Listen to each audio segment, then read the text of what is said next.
Chapter 11. An Historical Sketch of Babylon. In the pages of history there lives no city more glamorous than Babylon.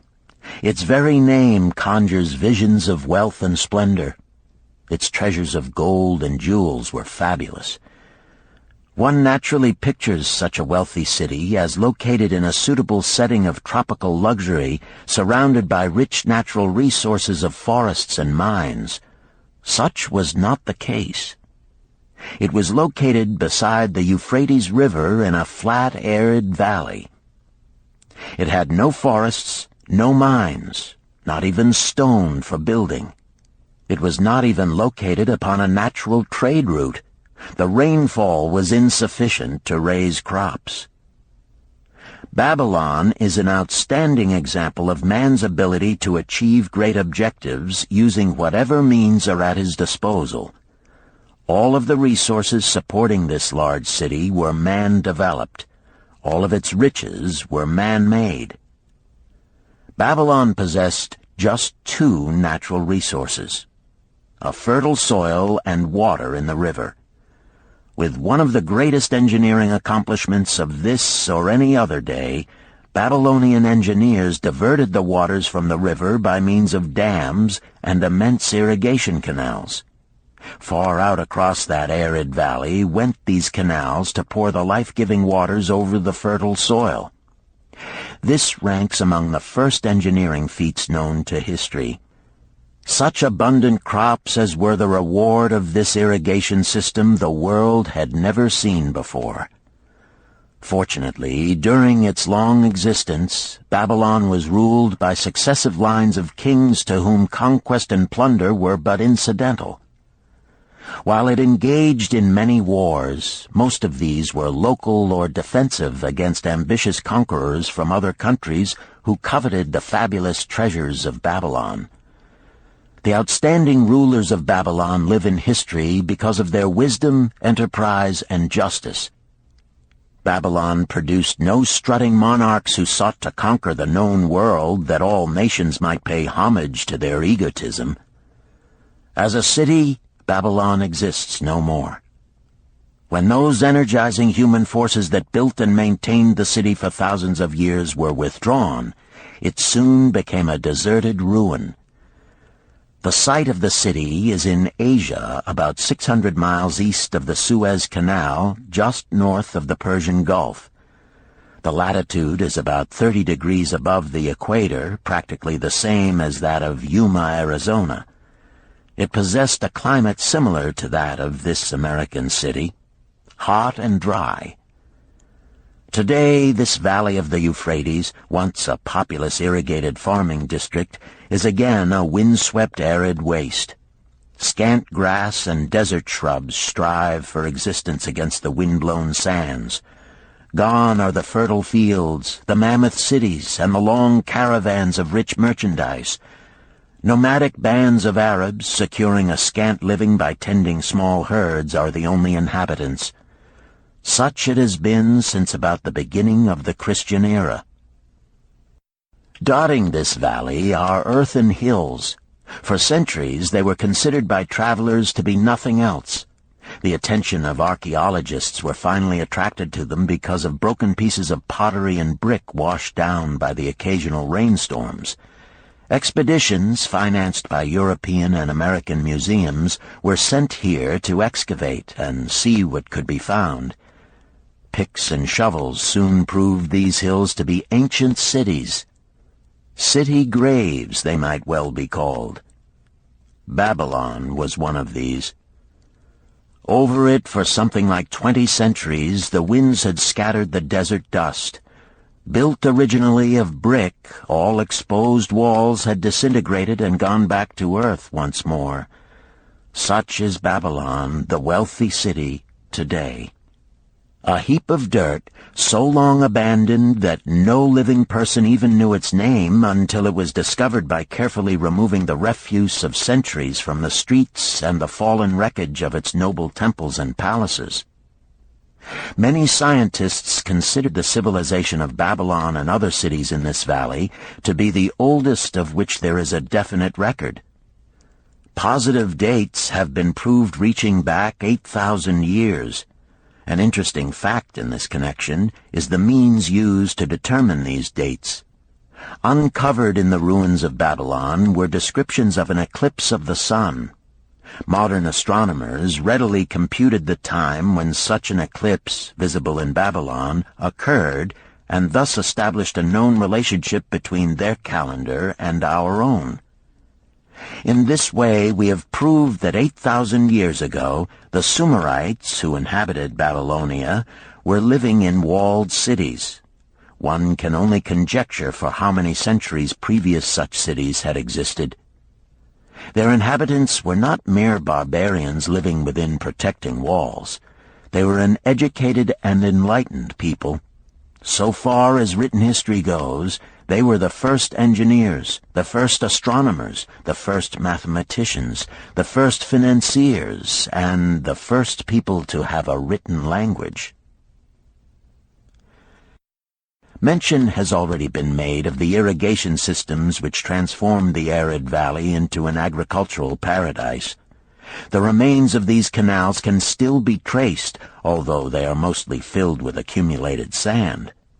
Some of them were of such size that, when empty of water, a dozen horses could be ridden abreast along their bottoms. In size they compare favorably with the largest canals in Colorado and Utah. In addition to irrigating the valley lands, Babylonian engineers completed another project of similar magnitude. By means of an elaborate drainage system, they reclaimed an immense area of swampland at the mouths of the Euphrates and Tigris rivers and put this also under cultivation. Herodotus, the Greek traveler and historian, visited Babylon while it was in its prime and has given us the only known description by an outsider. His writings give a graphic description of the city and some of the unusual customs of its people. He mentions the remarkable fertility of the soil and the bountiful harvest of wheat and barley which they produced. The glory of Babylon has faded, but its wisdom has been preserved for us. For this we are indebted to their form of records.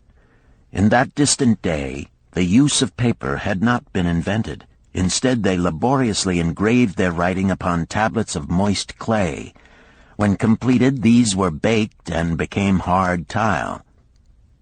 In size, they were about 6 by 8 inches and an inch in thickness. These clay tablets, as they are commonly called, were used much as we use modern forms of writing. Upon them were engraved legends, poetry, history, transcriptions of royal decrees, the laws of the land, titles to property, promissory notes, and even letters which were dispatched by messengers to distant cities. From these clay tablets we are permitted an insight into the intimate personal affairs of the people.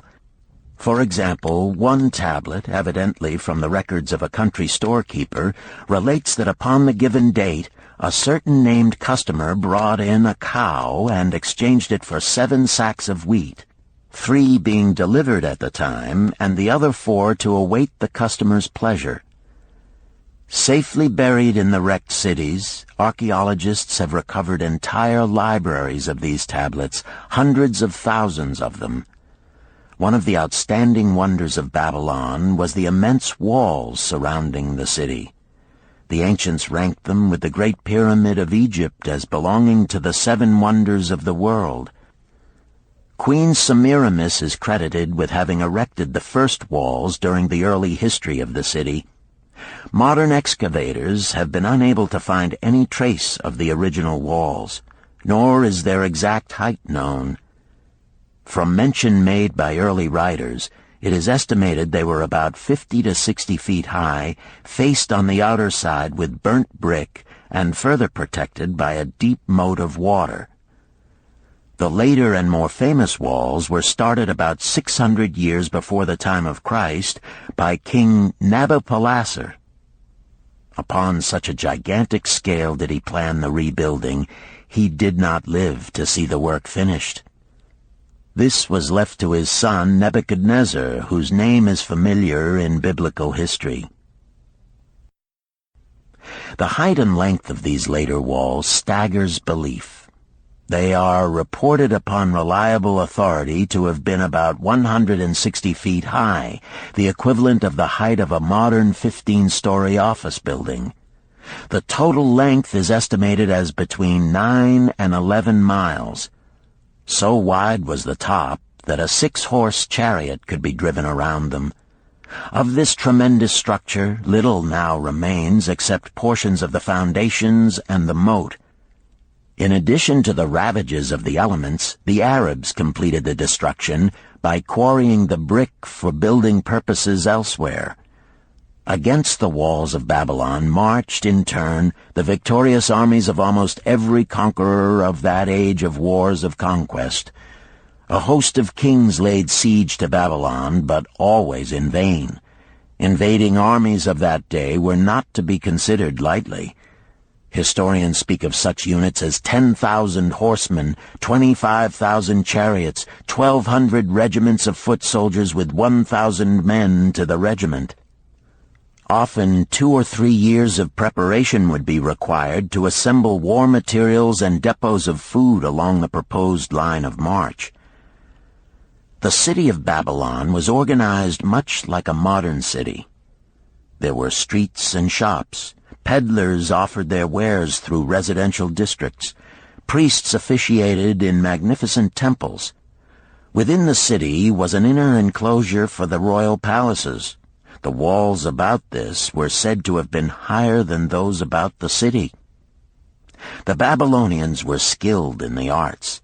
These included sculpture, painting, weaving, gold working, and the manufacture of metal weapons and agricultural implements. Their jewelers created most artistic jewelry. Many samples have been recovered from the graves of its wealthy citizens and are now on exhibition in the leading museums of the world. At a very early period, when the rest of the world was still hacking at trees with stone-headed axes, or hunting and fighting with flint-pointed spears and arrows, the Babylonians were using axes, spears, and arrows with metal heads. The Babylonians were clever financiers and traders. So far as we know, they were the original inventors of money as a means of exchange, of promissory notes, and written titles to property. Babylon was never entered by hostile armies until about 540 years before the birth of Christ.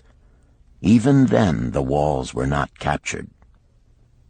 The story of the fall of Babylon is most unusual. Cyrus, one of the great conquerors of that period, intended to attack the city and hoped to take its impregnable walls. Advisors of Nabonidus, the king of Babylon, persuaded him to go forth to meet Cyrus and give him battle without waiting for the city to be besieged. In the succeeding defeat to the Babylonian army, it fled away from the city. Cyrus thereupon entered the open gates and took possession without resistance. Thereafter, the power and prestige of the city gradually waned until, in the course of a few hundred years, it was eventually abandoned, deserted, left for the winds and storms to level once again to that desert earth from which its grandeur had originally been built.